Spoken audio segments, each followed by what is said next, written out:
Les doy la bienvenida a un nuevo curso de álgebra lineal. Hoy vamos a terminar con la unidad 1, comenzando con vector coordenado y cambio de base. Empecemos. Primero vamos a definir como vector coordenado a los escalares que veníamos usando para armar la combinación lineal de un elemento B respecto a un conjunto W.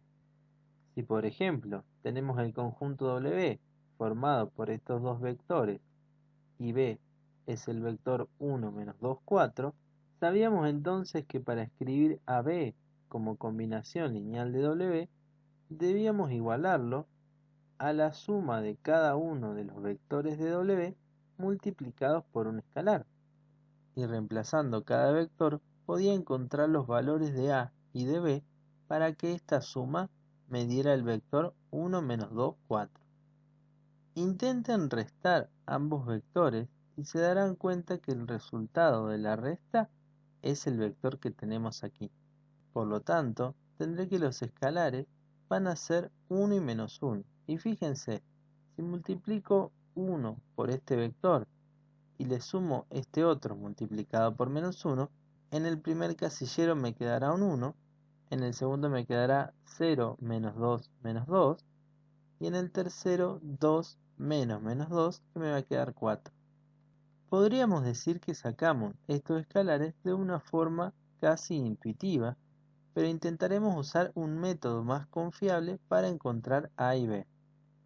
Para estos escalares, ya puedo definir a mi vector coordenado de B en base al conjunto W como una matriz de una columna por n filas, donde en este caso las filas serán 2, y que cada elemento del vector columna van a ser los escalares que usé para armar a B a partir del conjunto W. Quiero resaltarles una cosa. Si intercambiaba el orden de los vectores, también iba a intercambiar el orden de ese vector columna, ya que si el vector 0, 2, menos 2 lo pusiera en el primer lugar, tendría ahora que los escalares serían menos 1, 1, donde me va a cambiar el vector coordenado. Es por eso que vamos a trabajar con lo que se llaman bases ordenadas. Vamos a volver a sacar nuestro diccionario de álgebra y vamos a apuntar esta definición. La definición de base ordenada es una base en la que se deben respetar el orden de los elementos que la componen. De modo que esta podría ser una base, pero si intercambiara el orden ya no sería la misma base porque tienen ubicaciones diferentes. En otras palabras, no solo debo ver que sean LI para que sean base, sino que además debo respetar el orden que obtuvieron. Vamos a un ejemplo donde tengamos que encontrar los escalares, pero que no sea tan intuitivo.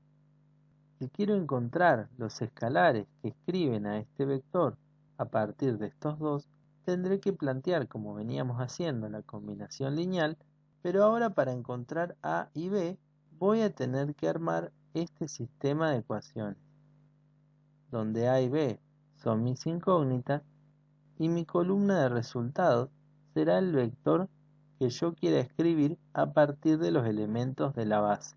Fíjense, la primera columna sería 2 igualado a por 1 más b por 0. Segunda columna, a por 1 más b por 2. Y tercera columna, a por 2 más b por menos 2, igualada a 8. Paso entonces a reducir esta matriz, donde debo fijarme que si el sistema no es compatible, entonces no va a existir un vector coordenado y por lo tanto no hay escalares que puedan escribir a este vector a partir de estos dos.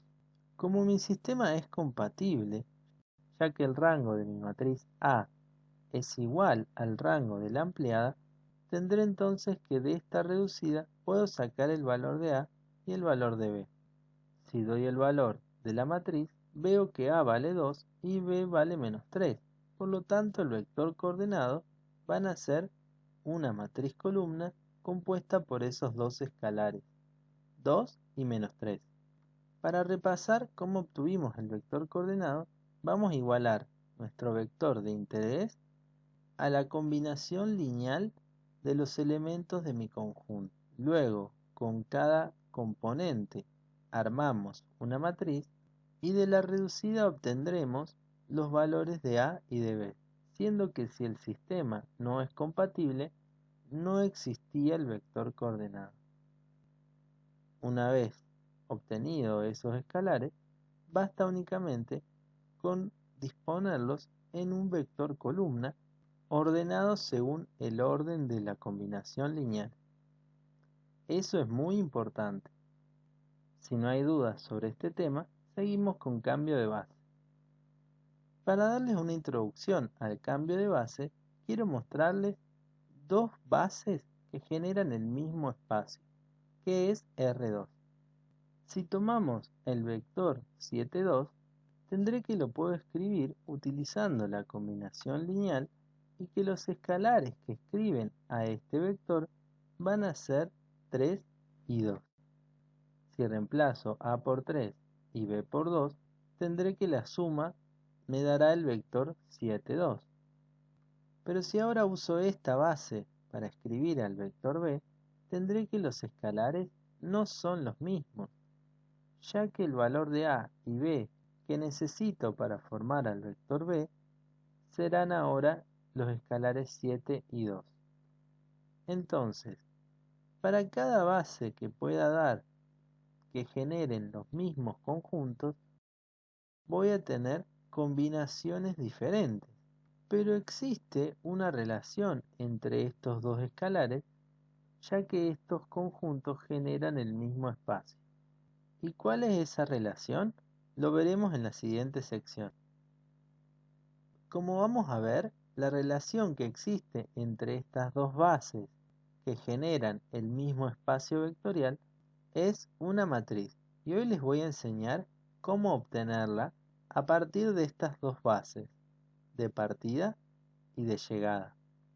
Para obtener esta matriz, que vamos a llamar matriz cambio de base, voy a escribir cada elemento de la llegada W1, W2, W3 como combinación lineal de los vectores de mi partida.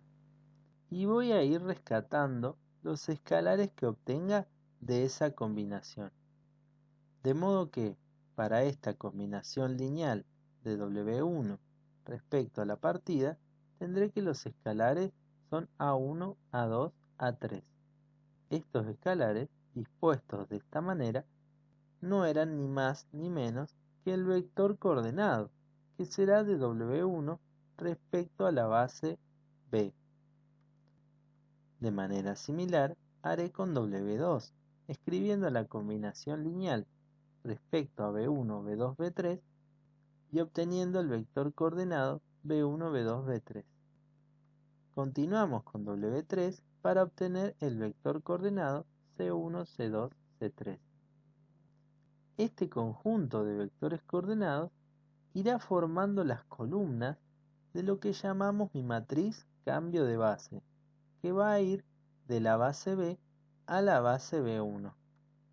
Con esta matriz voy a poder relacionar estas bases a partir de sus coordenados, ya que si tengo un elemento coordenado en la base B1, puedo obtener el coordenado en la base B multiplicando el primero por la matriz cambio de base, como ven en esa expresión. Repito, el coordenado de la base B se va a obtener a partir de multiplicar esta matriz cambio de base por el coordenado de la base B1. Tengan en cuenta el orden de esta ecuación, ya que esta matriz permite obtener el coordenado de la base de partida a partir del coordenado del mismo vector en la base de llegada. Veamos entonces un ejemplo.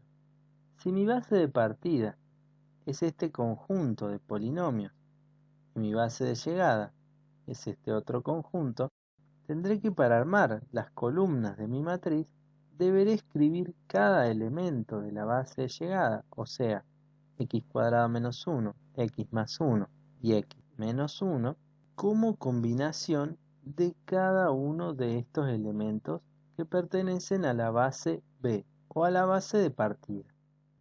Es así entonces que x cuadrado menos 1 quedará igualado a un escalar por x cuadrado más otro escalar por x más otro escalar por x menos 1.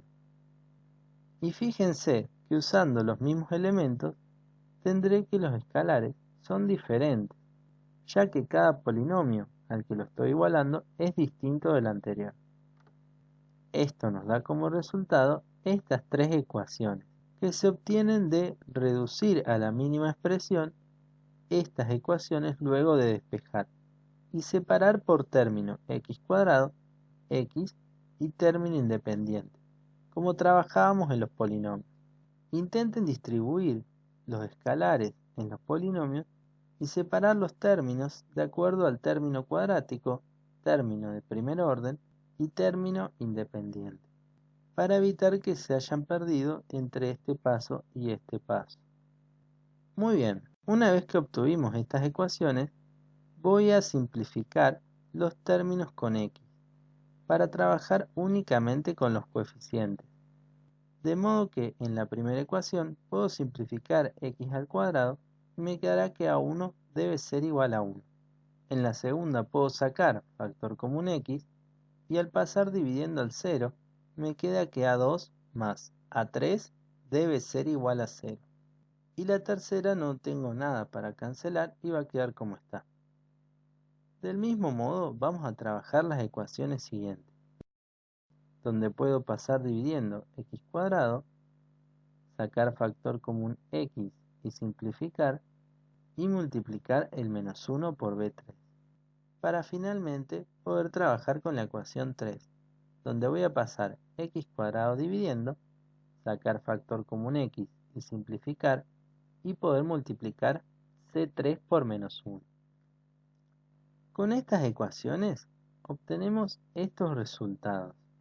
Ahora nos queda saber qué valor van a tomar a1, a2 y a3 para poder dar mi vector coordenado. Si planteo la matriz de ese sistema, me quedará que la matriz ampliada estará dada por estos elementos, 1, 0 y menos 1. Pero si comparan la primera ecuación con las demás ecuaciones, podrán ver que las matrices son similares, solamente han cambiado las incógnitas, pero no han cambiado los coeficientes que acompañan a cada una.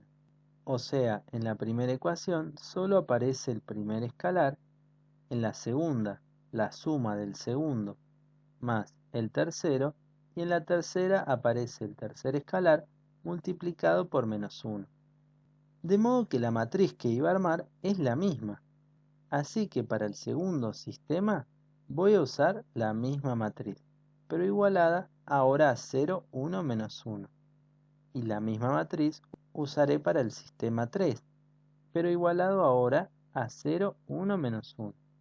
Esto me va a permitir no reducir 3 veces la misma matriz, ya que cuando reduzca esta matriz, reduciré en simultáneo cada una de estas 3 matrices ampliadas. Si se perdieron, pueden hacer una matriz por cada sistema, pero en el momento que lo quieran hacer, les aseguro que van a querer volver a este método, ya que es largo cuando estas matrices son demasiado grandes.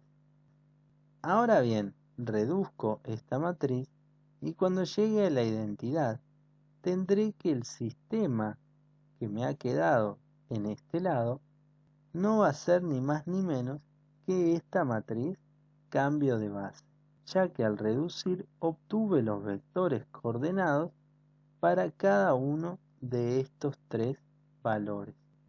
Es así como vamos a obtener las matrices que cambian de una base a otra base. Veamos una aplicación de esta matriz. Si me dieran este polinomio y me piden su coordenado utilizando la matriz cambio de base, tendré entonces que este polinomio lo deberé escribir respecto a la base de llegada, multiplicando cada elemento por un escalar, del que obtendré el coordenado de la base de llegada como el vector columna 1, 0, 1. Recuerden que estos coordenados se obtenían de reducir este sistema igualado a este polinomio. Con esos escalares deberé recordar la ecuación que vimos al principio del cambio de base. Esta ecuación relacionaba el coordenado de la base de llegada con el coordenado de la base de partida. De modo que, si tengo el coordenado de la base de llegada, puedo encontrar el coordenado de la base de partida multiplicando la matriz que obtuve en el ejercicio anterior por este coordenado. Si la situación fuera al revés, o sea, me piden el coordenado de la base de llegada, tendré que multiplicar al coordenado de la base de partida por la inversa de esta matriz. Y luego de hacer el producto obtendré el coordenado de la llegada. Pero bien, como me pidieron el coordenado de la partida, multiplico la matriz con el coordenado de la llegada y obtendré como resultado el coordenado de la base de partida. ¿Cómo puedo comprobar si hice realmente bien los cálculos? Bueno, este coordenado de partida no es ni más ni menos que los escalares que escriben a este vector según esta base. De modo que, si escribo la combinación de la base b y reemplazo los escalares por estos valores, debería obtener el polinomio de partida, que es x cuadrado más x menos 2. Reemplazo los escalares y al distribuir tendré que el resultado es exactamente el polinomio de partida, comprobando así que hice bien las cuentas. Así damos por finalizado la unidad 1. Eso es todo. No olviden dejarme todas las dudas en sus comentarios y yo me voy a seguir haciendo más videos. Así que nos vemos en el próximo video. Chau chau.